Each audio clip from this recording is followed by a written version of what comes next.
Danny Ortega wiped the black grease from his hands onto an old rag. The rag was already so dirty that it barely helped.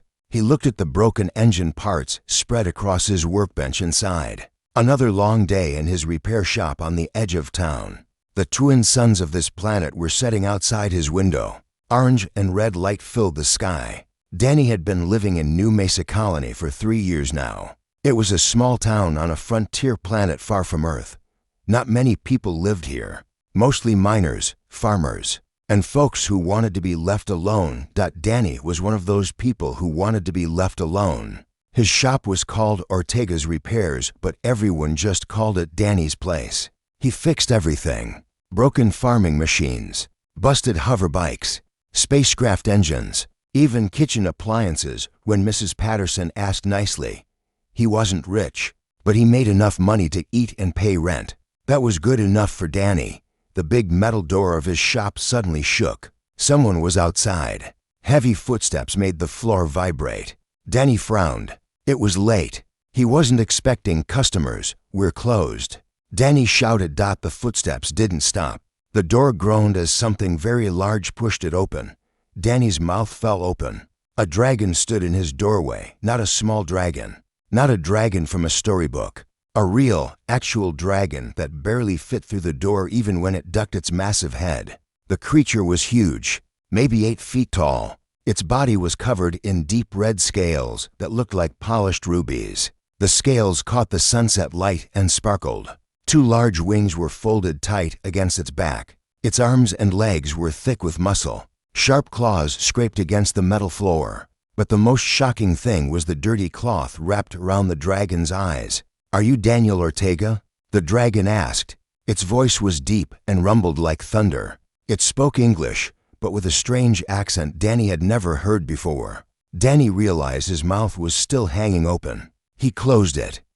Yeah, that's me. Most folks call me Danny. My name is Kravik," the dragon said. It moved slowly into the shop, careful not to knock things over with its tail. "I was told you are the best mechanic in New Mesa. They say you can fix anything." "Well, I don't know about best," Danny said. He was still staring. He had seen aliens before. The colony had a few, but never a dragon. "What can I help you with?" Kravik's clawed hands reached up and slowly unwound the cloth from his eyes. Danny took a step back. The dragon's eyes were completely white. Milky clouds covered them. Horrible scars surrounded the eyes. Old burn marks. The skin looked melted and twisted. "I need you to fix my eyes," Kravik said quietly. Danny's heart sank. "Look, Mr. Kravik, I'm a mechanic. I fix machines. You need a doctor, not I have been to doctors," Kravik interrupted. His voice was filled with pain. 3 different doctors. They all said the same thing. "Nothing can be done. The damage is too severe. I will be blind for the rest of my life." "I'm sorry," Danny said. And he meant it. "But I really don't see how I can help." Kravik stood there, his blind eyes pointing at nothing. His shoulders slumped. For such a big, powerful creature, he suddenly looked very small. "I was a navigator," Kravik said. "I worked on ships for the Draconis fleet. That's my people, the dragon people. We're very good at navigation. We can see in ways humans cannot. We see heat. We see light you cannot see. We can map star systems in our minds." Danny listened quietly. 6 months ago, my ship was exploring a new solar system," Kravik continued. "We got too close to the sun. There was a solar flare, a huge burst of radiation. It hit my navigation station. The light and heat. It burned my eyes. Now I cannot see anything. Nothing at all." "That's terrible," Danny said. "But I still don't understand what you want me to do."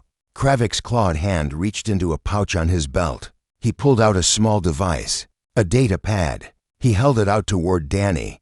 "I cannot work anymore," Kravik said. "A blind navigator is useless. I have no job, no income." His voice cracked. "I have a daughter. Her name is Kira. She is only 12 years old. She lives with her mother on our home world. I work here and send money back home so Kira can go to school, so she can have a good future." Kravik's hand holding the data pad was shaking. "If I cannot work, I cannot pay for her school. I cannot send money for food or clothes. My daughter's future, everything I worked for, It's gone. Danny felt a lump in his throat. He thought about his own father. His dad had worked hard every day to give Danny a good life. Worked until the day he died in a mining accident. Danny understood what Kravik was feeling. "Mr. Kravik," Danny said gently, "I want to help. I really do. But I don't know anything about dragon biology. I can't perform surgery, or I don't need surgery," Kravik said. He tapped the data pad. "I need engineering. I need someone who can build things. Someone creative who doesn't give up." Danny took the data pad. On the screen was a medical scan of Kravik's eyes and brain. "The doctors say my eyes are dead," Kravik explained. "But my brain is fine. The part of my brain that processes sight still works perfectly. I just have no eyes to send signals to my brain."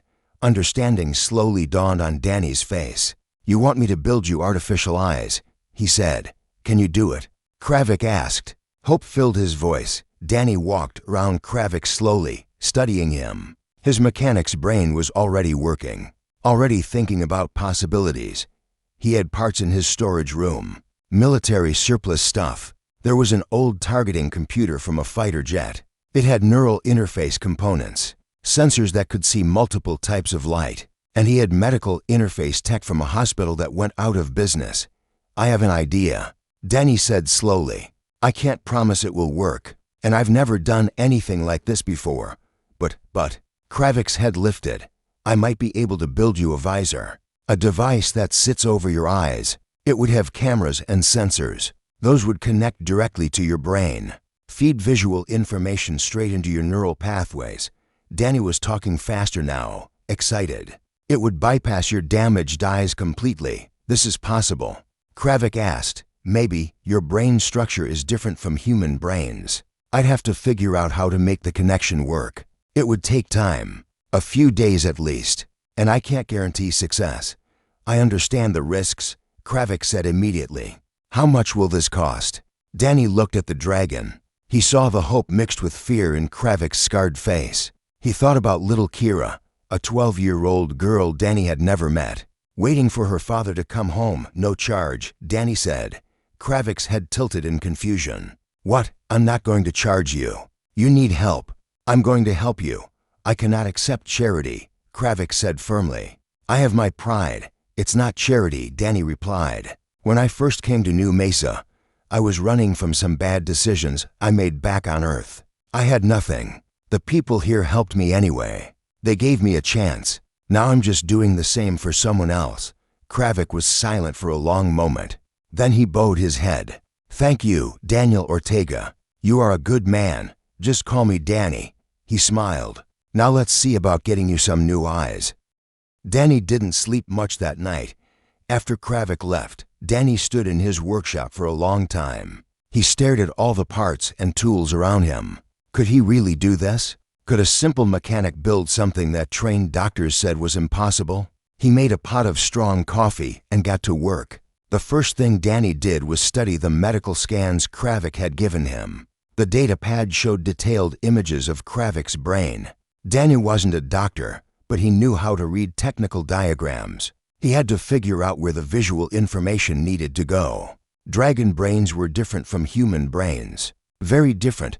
Humans processed vision in one main area of the brain, but dragons used 3 separate areas working together. That's why they were such good navigators. They could see and understand space in ways humans couldn't.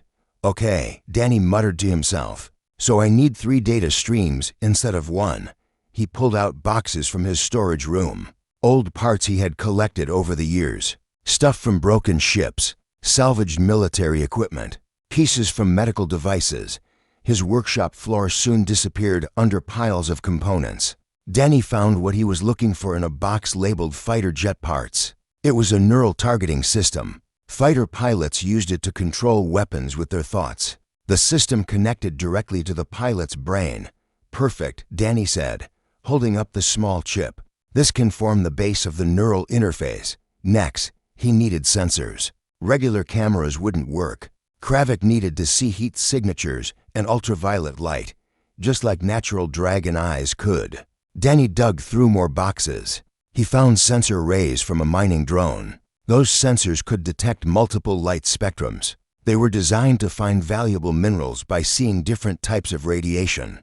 These will work, Danny said, getting excited now. The hard part would be connecting everything together and making it fit on Kravik's head without being too heavy or uncomfortable. Danny worked through the night. His coffee got cold, but he didn't notice. He was too focused when the twin suns rose the next morning. Tyler Brennan knocked on Danny's shop door. Tyler was the sheriff of New Mesa. He was also Danny's best friend. Tyler had given Danny a chance when he first arrived at the colony. Helped him get started. Danny, you in there? Tyler called. Danny looked up from his workbench. His eyes were red from lack of sleep. His hair stuck up in weird directions. Yeah, come in. Tyler opened the door and stopped. Oh, what happened here? It looks like a bomb went off. Parts covered every surface. Wires hung from the ceiling. Tools were scattered everywhere. Holographic displays showed complex brain diagrams floating in the air. I'm building something, Danny said. I can see that. Tyler picked his way carefully through the mess. This is about that dragon who came by yesterday, right? Words spreading around town. Danny's hands didn't stop working as he spoke. His name is Kravik. He's blind. I'm building him a device so he can see again. Tyler watched his friends solder tiny components together. Is that even possible? I'm going to find out. Danny, you know some folks in town are nervous, right? Tyler said carefully. For Draconis are working in the mines. There was that fight last month between Jake Turner and one of them. Some people don't trust dragons. Danny's jaw tightened. Kravik is a good person. He just wants to see his daughter again. I know. I'm on your side. Tyler held up his hands. I'm just saying be careful. Not everyone is going to be happy about this. After Tyler left, Danny kept working. Kravik came back that afternoon. He moved slowly, using a walking stick to feel his way. Danny heard the tap-tap-tap of the stick on the metal ramp outside. Come in, Kravik. Danny called. The dragon ducked through the door. How is the work going? Good, really good, actually. Here, sit down. Danny had reinforced his workbench to hold Kravik's weight. I need to take some measurements of your head to make sure the visor fits properly. Kravik sat down carefully. Danny used a special scanner to map the shape of Kravik's skull. The bone structure around a dragon's eyes was different from humans. The visor would need to be custom shaped. Tell me about your daughter, Danny said as he worked. Kira, right?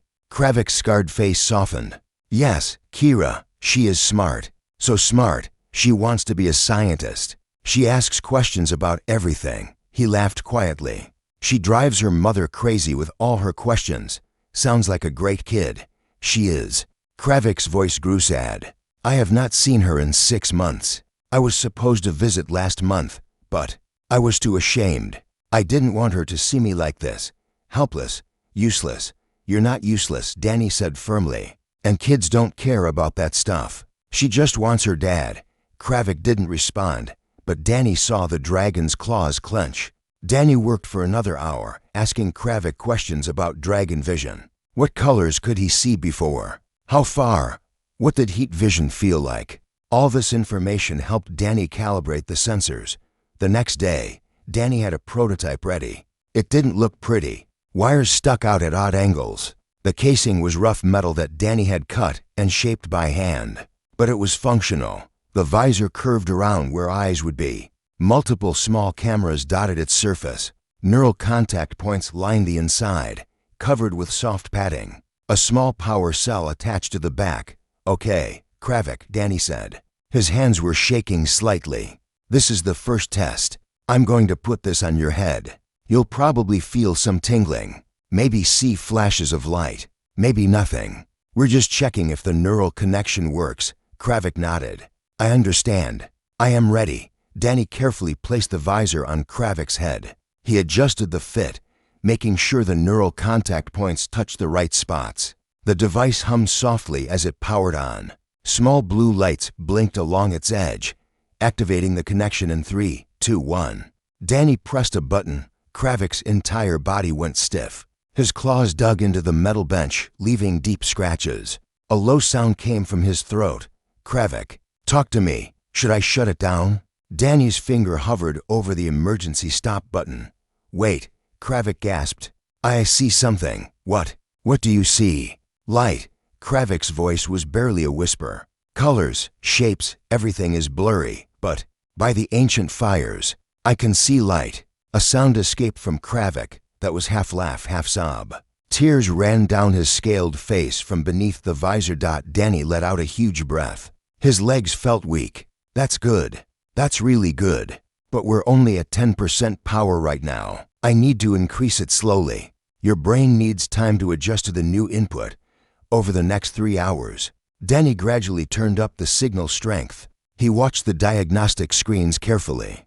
Kravik's brain was adapting. New neural pathways were forming, connecting to the artificial input. It was working. It was actually working. Okay, let's try a test, Danny said. He held up his hand, showing 3 fingers. What do you see? Kravik's head turned toward him. Even though the visor covered his eyes, Danny could sense Kravik was looking right at him. 3 fingers, Kravik said slowly. Your hand.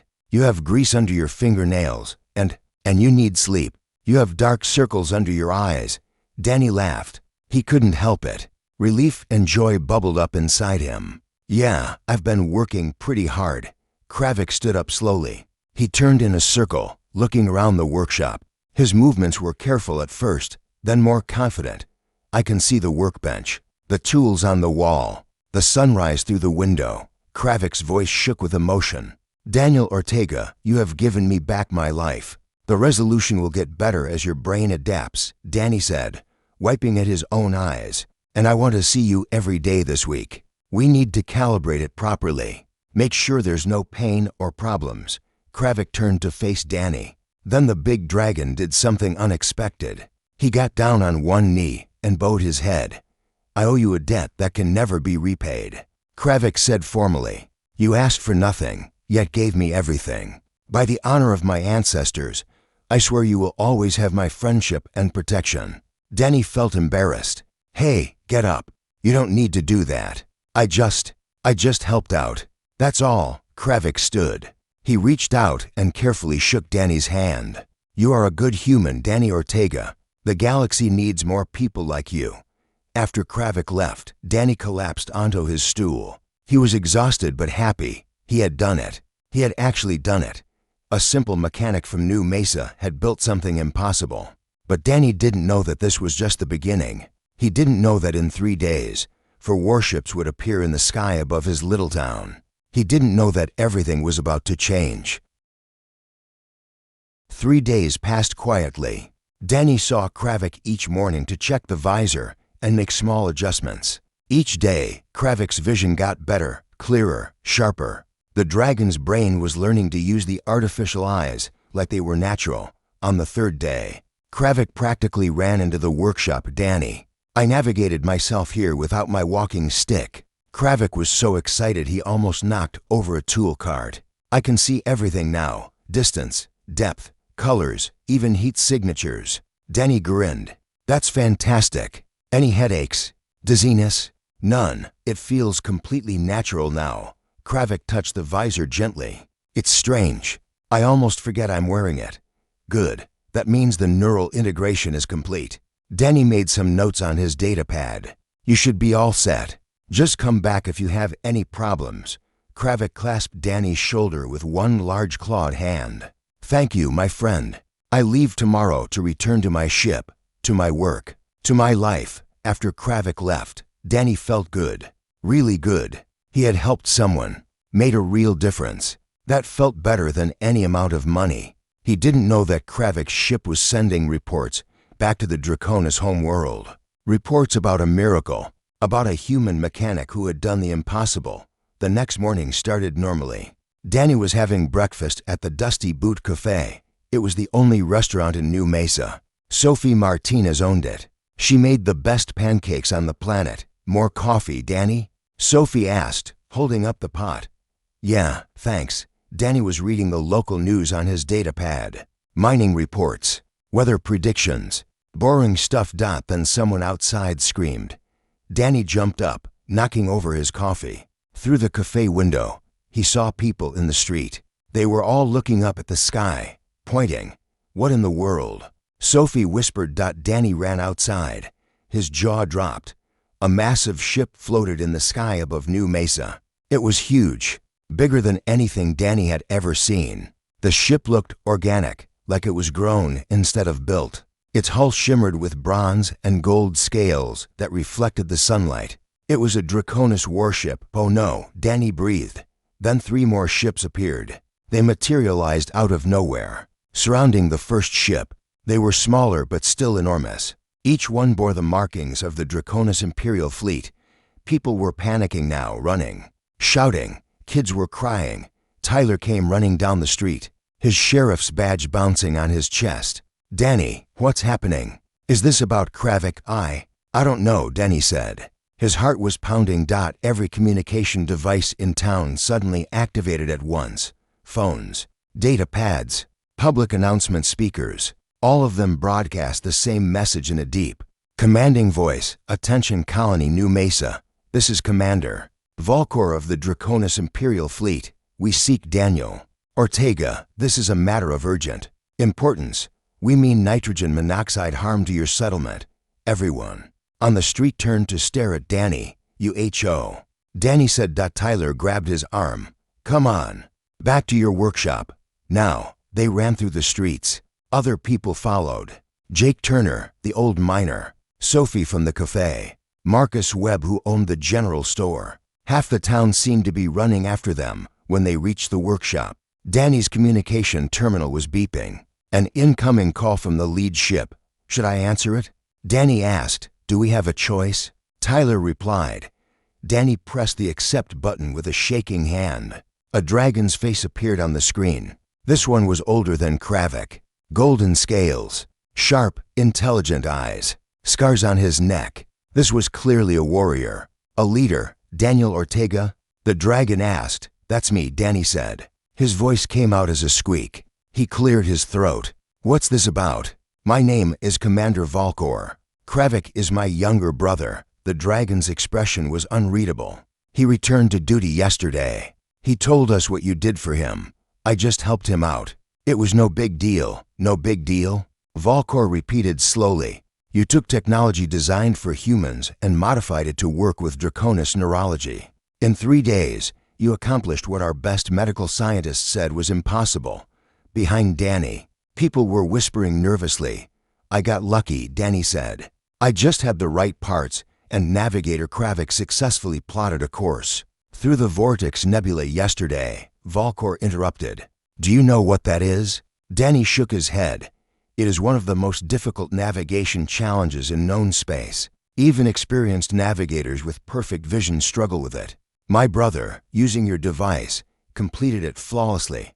Volkor leaned closer to the camera. "When word reached the Admiralty, there was considerable debate. Some thought it was a hoax. Others accused you of stealing classified Draconis medical data." Danny's stomach dropped. "I didn't steal anything. Kravik just answered some questions, and Volkor held up a clawed hand. "Peace, Daniel Ortega. I am not here to accuse you. I am here because there are 147 Draconis navigators who have suffered injuries similar to my brother's. 147 skilled warriors forced into retirement, unable to work, unable to provide for their families." Understanding slowly dawned on Danny's face. "You want me to make more visors?"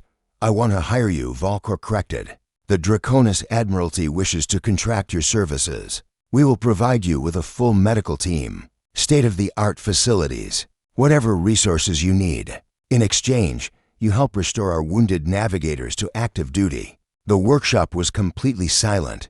Everyone was staring at Danny.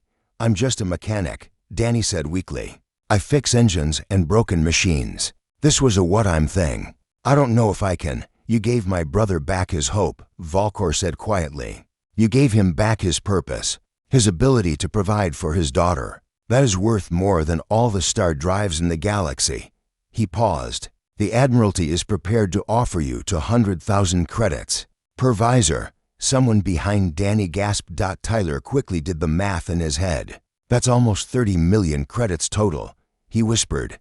"I need time to think," Danny said. "Of course. You have until tomorrow." Volkor's image started to fade. "But Daniel Ortega, whatever you decide, Know that you have already done something remarkable. You helped someone who needed help, expecting nothing in return. That is the mark of true honor. The screen went black. For a long moment, nobody spoke. Then everyone started talking at once. 30 million credits. Sophie said, "Danny, do you know what you could do with that money? Do you know what this colony could do with that money?" Marcus added, "New infrastructure, better medical facilities. We could build a real school." "Hold on," Jake Turner said loudly. "We need to think about this. For Draconis warships just showed up. We're a neutral colony. We don't get involved in military stuff. He's just helping injured people," Sophie argued. "That's not military. That's humanitarian. It's helping their military," Jake shot back. "They're navigators. They're fleet. What happens when the Krillax swarm hears about this? Or the Centauri Alliance? We could become a target. Or we could become important," Tyler said thoughtfully. "Protected.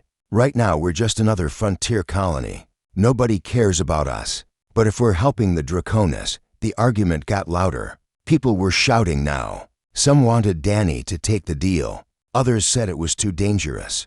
Everyone had an opinion. Danny felt overwhelmed. The noise, the pressure, the decision, everybody out.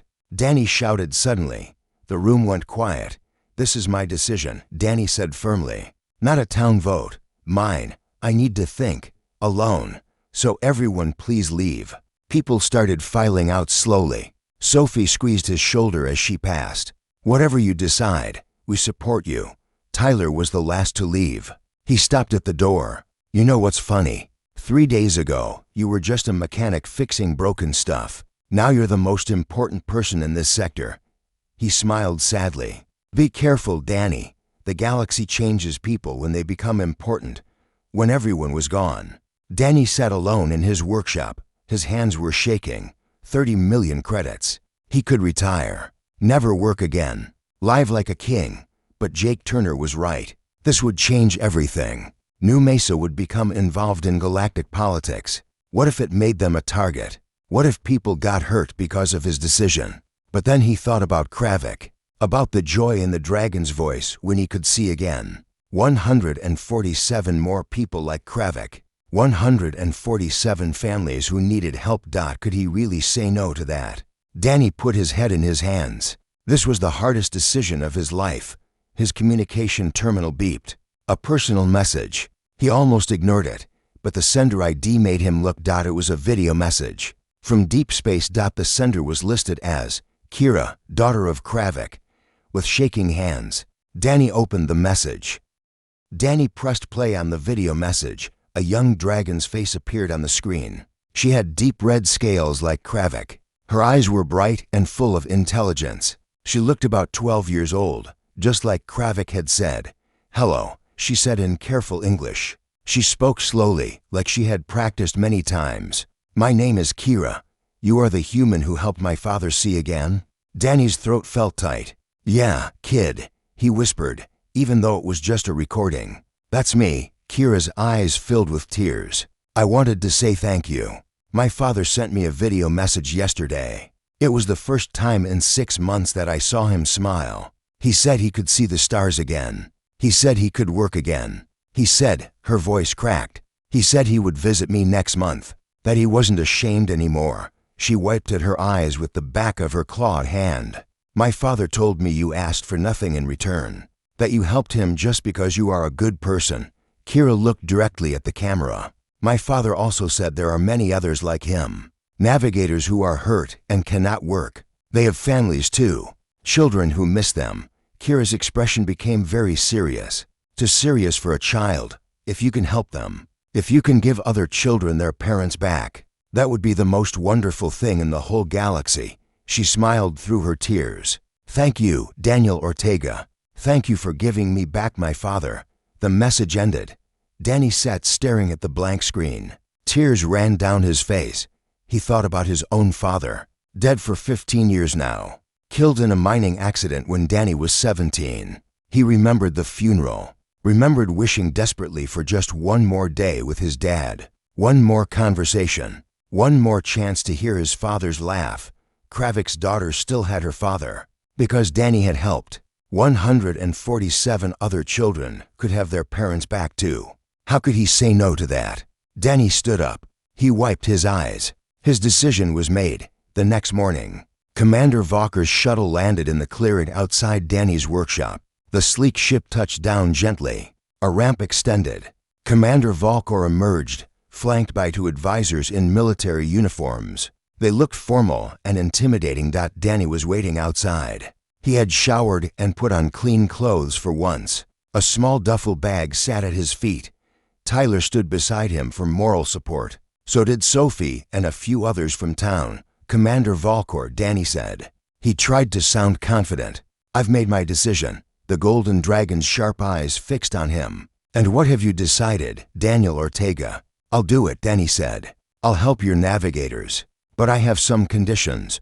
One of Valkor's advisors frowned. You are in no position to make demands. Valkor silenced the advisor with a look. What are your conditions? The commander asked. Danny took a deep breath. First, I work here. In New Mesa. This is my home. You can build whatever medical facilities you need, but I'm not leaving. Valkor nodded slowly. Acceptable. Continue. Second, any technology I develop gets shared freely. No patents. No restrictions. If this can help Draconis, it can probably help other species too. I won't be part of some medical monopoly. The advisors looked shocked. One started to protest, but Valkor raised his hand. That is unusual, Valkor said carefully, but acceptable. What else? Third, I pick my own team. There are smart people in this colony, engineers, doctors, technicians. I want them involved, and I want them paid fairly for their work. Of course, Danny hesitated, then continued. And fourth, 10% of my payment goes into a scholarship fund for the children of injured navigators. Kids like Kira shouldn't have to worry about school because their parents got hurt. For the first time, Valkor's stern expression softened. Something like respect showed in his eyes. You spoke with my niece, Valkor said quietly. She sent me a message last night, Danny replied. Smart kid. She cares a lot about her dad. She does. Valkor stepped forward and extended his hand. You have a deal, Daniel Ortega. All of your conditions are accepted. You are a person of rare character. They shook hands. Danny's hand looked tiny in the dragon's massive clawed grip. Then let's get to work, Danny said. Over the next 2 weeks, New Mesa transformed completely. The Draconis fleet brought in construction crews. They worked fast. Within days, a state-of-the-art medical facility stood on the edge of town. It had neural imaging equipment, fabrication labs, recovery rooms, and living quarters for patients. Danny assembled his team carefully. He recruited Jennifer Brennan, Tyler's younger sister. She had a doctorate in neuroscience, but had been working as a botanist. Because there were no research positions on New Mesa, she was thrilled to use her real skills again. Owen Webb, Marcus's nephew, joined as the lead programmer. He was only 22 but brilliant with code. Danny had seen him hack into the colony's water system just to prove he could. Derek Martinez, Sophie's son, became the fabrication specialist. He had steady hands and an eye for detail, perfect for building delicate components. Dr. Lisa Chen came from the colony's small medical clinic. She was the only trained surgeon in town and eager to learn about Draconis biology. And there were others. 8 more specialists, mechanics, engineers, lab technicians, all from New Mesa. The Draconis brought their own medical team too. Dragon doctors who understood their species' biology. They worked alongside Danny's human team. At first, there was tension. The two groups didn't trust each other. Language barriers caused confusion. Cultural differences led to misunderstandings. But Danny insisted they work together, share knowledge, learn from each other. Slowly, it started working. Jennifer discovered that Draconis neural tissue regenerated faster than human tissue. This helped them improve the interface connection. Owen worked with a Draconis programmer named Vex to merge their different coding styles. The result was more efficient than either could have created alone. Derek learned Draconis metallurgy techniques. Their metal alloys were lighter and stronger than human materials. The first patient arrived 1 week after the facility opened. Her name was Sroth. She was a middle-aged navigator who had lost her sight in a reactor explosion. She was skeptical and scared. Human technology cannot help me, she said bluntly. Our biology is too different. That's what they said about Kravik, Danny replied with a smile. Let's prove them wrong again. It took 3 weeks to build Surath's visor. Every patient was different. Different injuries, different neural patterns. Each visor had to be custom-made and carefully calibrated. When they finally activated Surath's visor, she cried. Just like Kravik had. I can see my daughter's face again, she whispered. Thank you. Thank you. Word spread quickly through the Draconis fleet. More patients arrived. 2, then 5, then 10. Danny and his team worked 16-hour days. It was exhausting but rewarding. Every successful activation felt like a miracle. The Draconis patients were grateful. Many had been blind for years. They had given up hope. Now they had their lives back. But something else was happening too. Something Danny hadn't expected. The humans and Draconis were becoming friends. Jennifer and Dr. Roxeth, a Draconis neuroscientist, went for coffee together after work. They talked about their research and their families. Owen taught Thex how to play poker. Thex taught Owen a Draconis strategy game that Derek started dating Mira, a young Draconis engineer. Sophie thought it was adorable. The two species, who had barely spoken to each other before, were now working side by side, laughing together, helping each other. One evening, Tyler stopped by the facility. He found Danny in the fabrication lab, working on a visor. You look tired, Tyler said. I am tired, Danny admitted. But it's good tired, you know. We helped for more navigators this week, for more people who can see again. Tyler looked around the bustling facility. Humans and Draconis working together at various stations. You know what you've done here, right? Tyler said quietly. You haven't just helped individuals. You've brought two species together, made them understand each other. Danny shrugged. I just gave them a reason to work together. That's all it takes sometimes, Tyler replied. Just one reason. One shared goal. A news crew from Earth arrived the next week. They wanted to do a story about the miracle mechanic of New Mesa. Danny hated the attention, but agreed to one interview. The reporter, a woman named Amanda Foster, asked him why he did it. Because people needed help. Danny said simply, what else was I supposed to do? But you're changing the galaxy, Amanda said. Don't you realize how important your work is? Danny thought about Kira's message, about Surath crying when she saw her daughter, about all the families reunited. I'm just a mechanic, he said. I fix things that are broken. Whether it's an engine or someone's eyes, it's all the same to me. But Danny was wrong about one thing. He wasn't just a mechanic anymore. He was a bridge between worlds, and the galaxy was watching. 6 months passed. The medical facility in New Mesa had helped 73 navigators regain their sight. 73 people who had been blind could now see again. 73 families were whole once more. Danny's team had perfected the process. What once took 3 weeks now took only 10 days. The visors were more comfortable, more powerful, more reliable. But something unexpected was happening. Other species were paying attention. A delegation from the Centauri Alliance arrived one morning. They were tall, blue-skinned beings with forearms. Their leader was named Vex. We have injured soldiers, Vex explained to Danny, not blind. But they have lost limbs, arms, legs. Your neural interface technology could help them control artificial limbs. Danny thought about it. Yeah, I think we could adapt it. Let me talk to my team. Within a month, they had created the first prototype. A Centauri soldier named Kilos received an artificial arm that connected to his nervous system. He could control it like it was real. He could feel through its sensors. Kilos wept when he held his child's hand for the first time in 2 years. Next came the Arconian Collective. They were crystalline beings who communicated through light pulses. Some had been damaged in industrial accidents and could no longer communicate. Jennifer figured out how to create communication devices that connected to their neural matrices. Suddenly, beings who had been silent for years could speak again. Then came the Taurati, the Grexians, the Polarians, species from all across the galaxy. All of them had injured people who needed help. Danny helped them all. He never turned anyone away. Rich or poor, military or civilian, it didn't matter. If they needed help, Danny and his team provided it. And he kept his promise. Every design was shared freely, open source, available to anyone who wanted it. You could be incredibly wealthy if you kept these designs secret. Jennifer said one day Danny was calibrating a visor for a young Grexian pilot. He didn't even look up. I'm already making more money than I know what to do with. This way, people who can't travel here can still get help. Medical facilities across the galaxy started using Danny's designs. Doctors on distant planets could now help their own people. Thousands of beings were helped. Then tens of thousands. Danny Ortega, the simple mechanic from New Mesa, was changing the galaxy. 1 year to the day after Kravik first walked into his workshop, something special happened. Danny was working in the fabrication lab when Tyler ran in.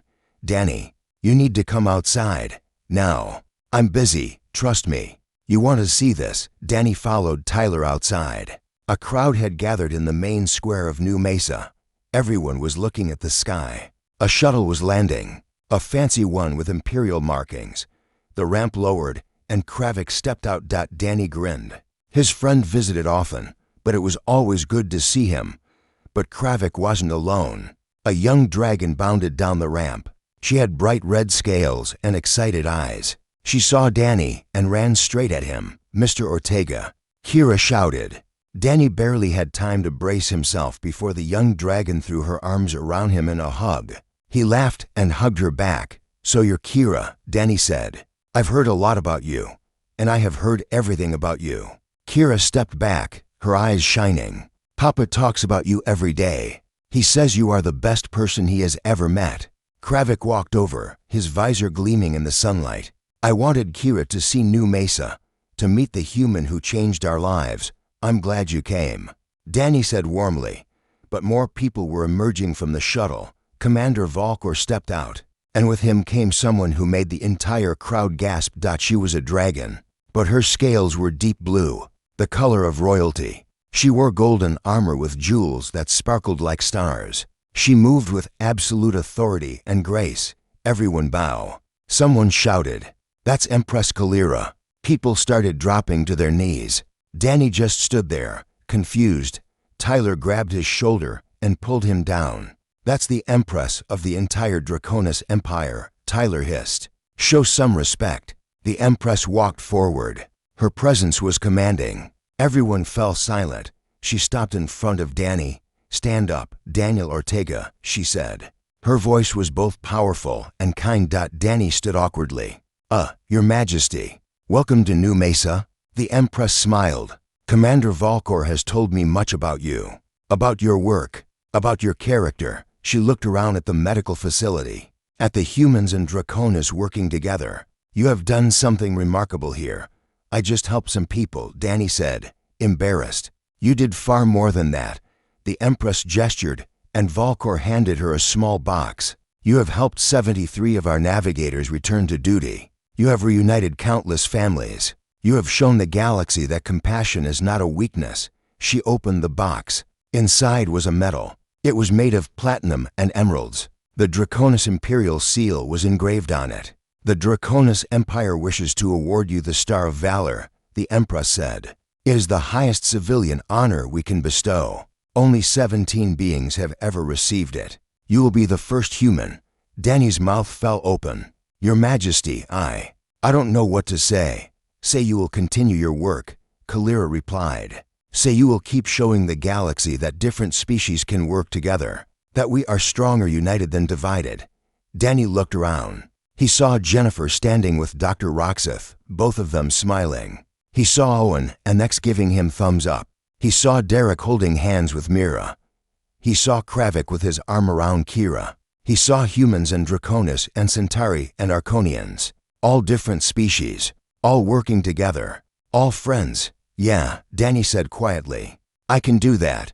The Empress pinned the medal to Danny's shirt. The crowd erupted in cheers. Humans applauded. Draconis roared. Other species made their own sounds of celebration.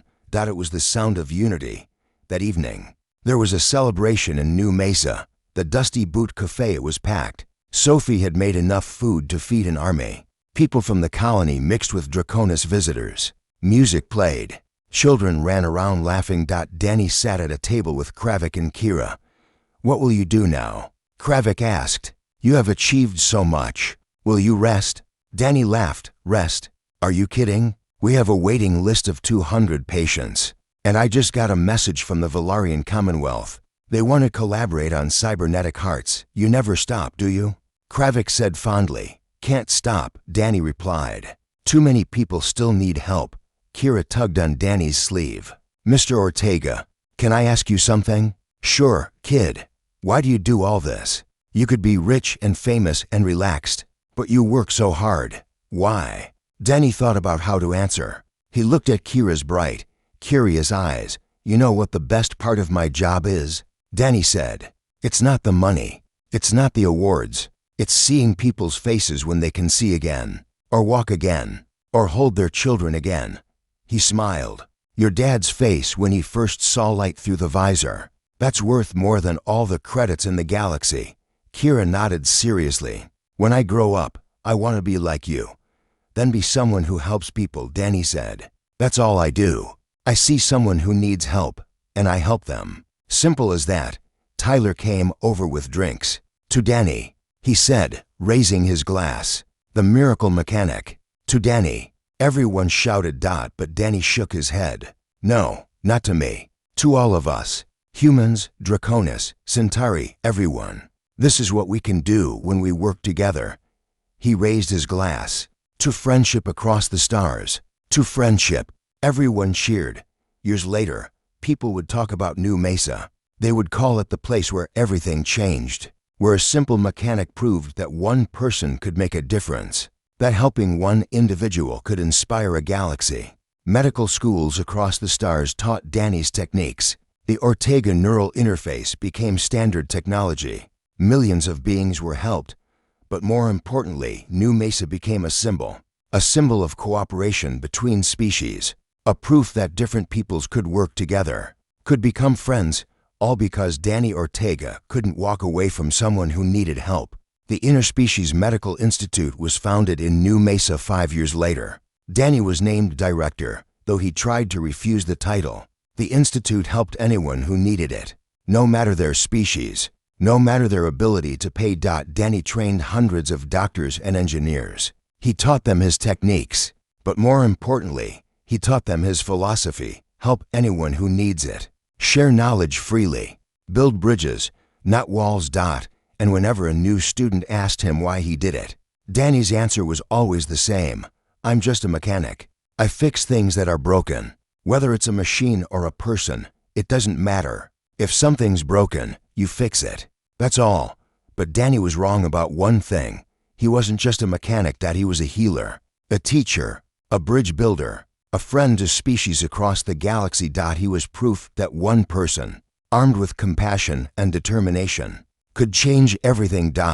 And the galaxy would remember him not for his awards or his fame, but for the simple truth he lived by. When someone needs help, you help them. No matter who they are. No matter where they're from, you help them, because that's what humanity is really about. That's what the galaxy needed to see. And that's the story they would tell for generations.